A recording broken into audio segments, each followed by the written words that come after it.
It's fantastic. I mean, he's in love with two things. He's in love with watching films, watching what we do, and he's also in love with the drama. I mean, all the settings, all the fights, he's a master of that, obviously, but he's also very specific with little details in the acting scenes. But he's a very positive man. So if there's something he wants to have changed, you can be absolutely sure he means it, because he really loves a lot of things. He was the wealthiest courtier of his king's reign, so he's kind of like a big spoiled brat. And, you know, he gets his big toy, he has his airship, and, you know, he's like a peacock, you know, he loves to show himself off, and, you know, he loves to see and to be seen. I think he could, you know, sleep with any woman he wanted, and he could sleep probably, you know, men and women, you know, sort of, you know, he's a kind of a bit of a rock star. I feel like in my whole career I've been living out my poor childhood dreams. So, and this is certainly one of them. One of the things that most attracted me to the project was that, you know, Jeremy and Paul the director, had thought of me for Buckingham, you know. It was great because I get to kind of be a caddish, rakish rogue, you know. He's not the arch enemy. I don't think you really have those in the Three Musketeers, but he's a great kind of rascal of a character. It's a lot of fun. So I'm getting to really play. Costumes look fantastic. The sets are remarkable. But, you know, historically, you know, the story really, the script read like a really fantastic contemporary action adventure movie, but it's set in the period, you know. So I just, you know, it's going to be a great crowd pleaser. Locations are remarkable. That's particularly the locations we've had on this movie. It feels as though Germany and Bavaria has given us the keys to the kingdom in terms of the locations, you know, we've been shooting in are really, truly spectacular. So, it's a mixed bag. Of course, for Buckingham, the studio is where we can have my big toy, my giant airship. So it'll be fun. Richelieu has the power. He has more power than anyone in France. France is his. He says at one point, "I am France." I don't know, you know, maybe he is, maybe not, but I understand where that argument is coming from. He doesn't have to fight for power. He just has to, you know, arrange things so that everything runs smoothly. It's not really such an existential thing. It's a diplomatic thing. It's a power game. I don't know. You'll see. We'll watch the movie and read biographies. And of course, it's important to do that to draw inspiration. But what you will, in the end, really utilize for your performance does not have anything to do with the real Richelieu at all. It is a real Richelieu, but not that real Richelieu. It's my real Richelieu. It feels a little bit like old movies, you know, that you need a lot of equipment, and a lot of time to set it up, a lot of calibration, a lot of deliberation, and then you get to do it. There are long intervals between takes. It's a bit like in the olden days. We got used to the advanced technology that allows you to.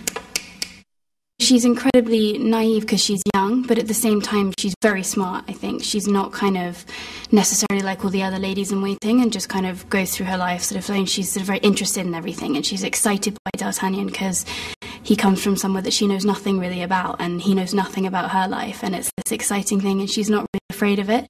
when she first meets him and there's this big fight scene in the Cooper's yard, she doesn't sort of run away from it. She's sort of looking and like wondering what's going on, and sort of plays with him because she's confident. But I think you also see moments when she's thrown, when D'Artagnan appears in the palace and she's sort of so embarrassed that he's spoken to her in front of the Queen, and that she doesn't really know how to handle that because she is really young, and this is the first time she's probably liked a boy, and he's completely inappropriate for her. And I think she's, but she's also insanely loyal as well to the Queen.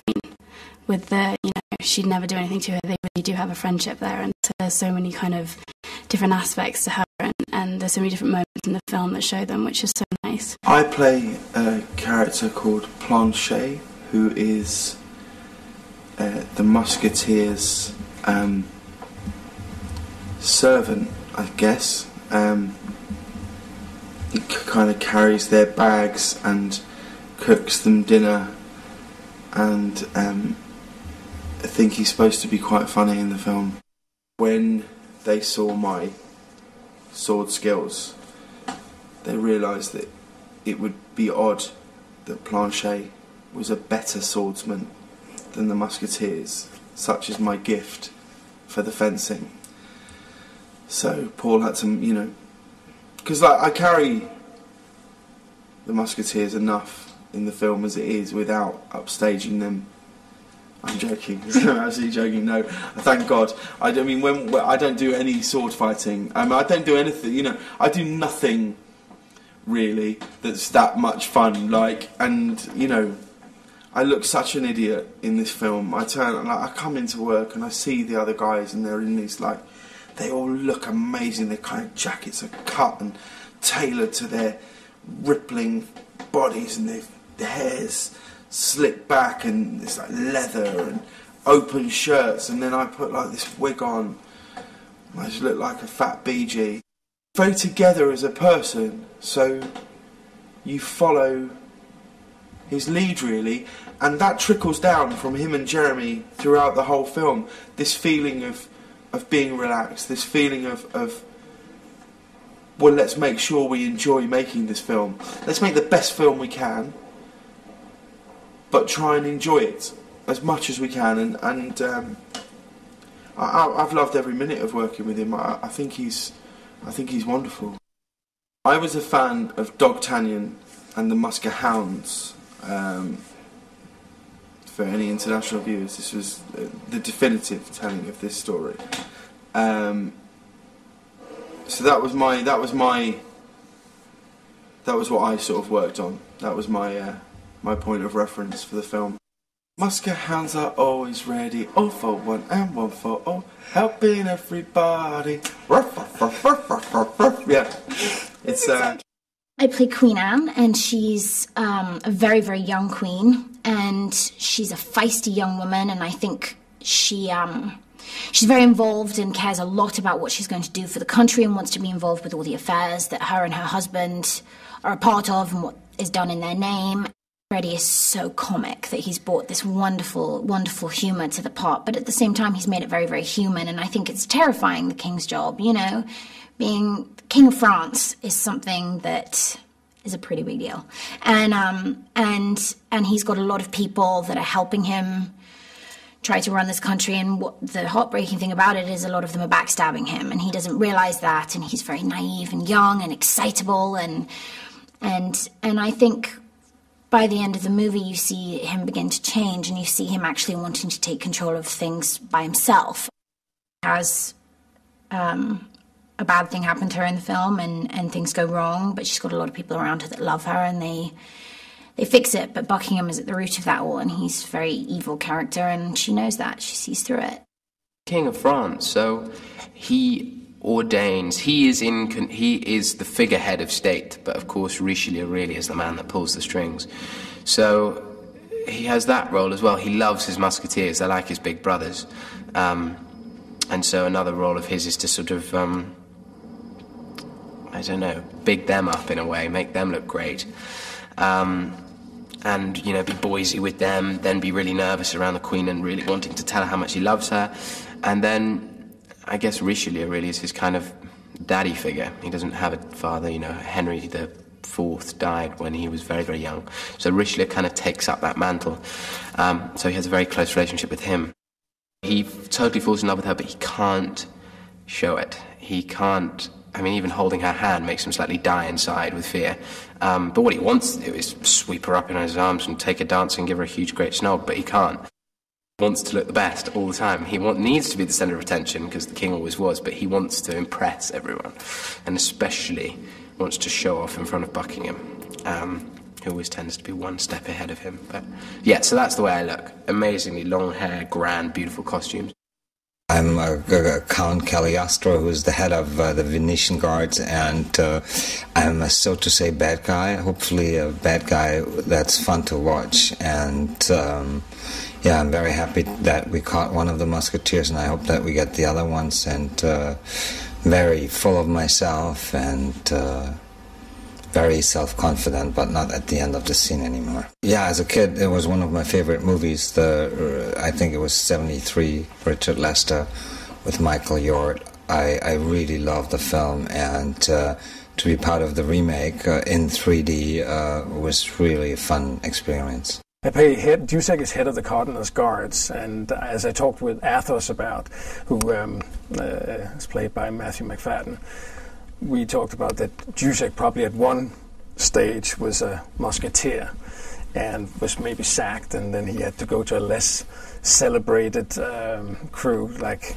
the Cardinal's Guards, and hence his sort of envy towards the Musketeers. And I was kind of trying to make him more pompous and arrogant, especially when he first confront the Musketeers at the Cooper's Yard. The most amazing scene to me was the Cooper's Yard scene, that at least that I was involved with, because it involved all the Musketeers and all the Cardinal's Guards in a massive howl.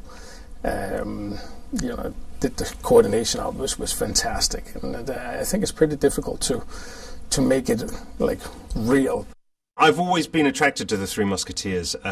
It's a very, it's a classic story. I read the book when I was at school. I grew up watching the Richard Lester version of the movie.